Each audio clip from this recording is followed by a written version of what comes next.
Well, today it is in the hands of Pinellas County Commissioners to seal the deal for a new Rays stadium. Something we've been following here on 10 Tampa Bay for months. And if it is approved, the multi-billion-dollar project will go down in history as the largest development across Tampa Bay. Plus, keeping that MLB team right here in St. Petersburg for years to come. 10 Tampa Bay reporter Andrea Line live from the trial for us with the biggest concerns from commissioners right now ahead of the vote. And Andrea, that's the millions of dollars needed and whether they're going to have enough left over for our coast's crucial beach renourishment.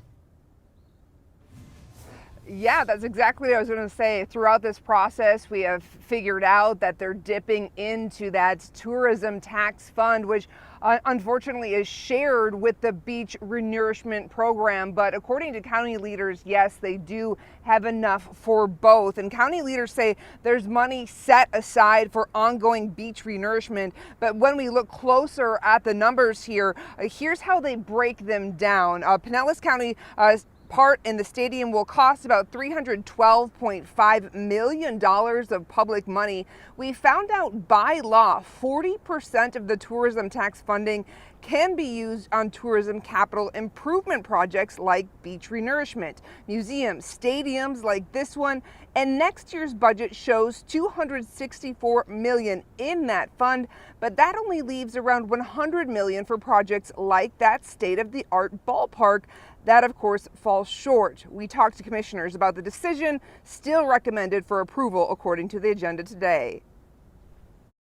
There's a real issue here with opportunity availability for the use of the funds that we're putting into this project. I understand the benefits to the project. I've heard them, I've gone through them, but we have a different responsibility to make sure that it's fair.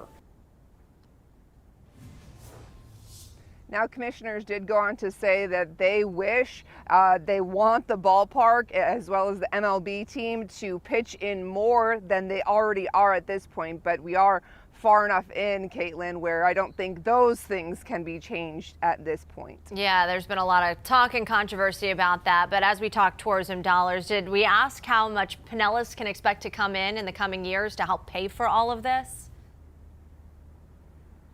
So projected numbers in the millions as they are every year. Last year in 2023, there was about $98 million that came in.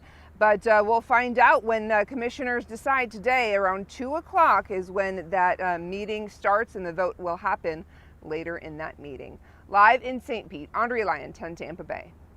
Thank you, Andrea. We'll be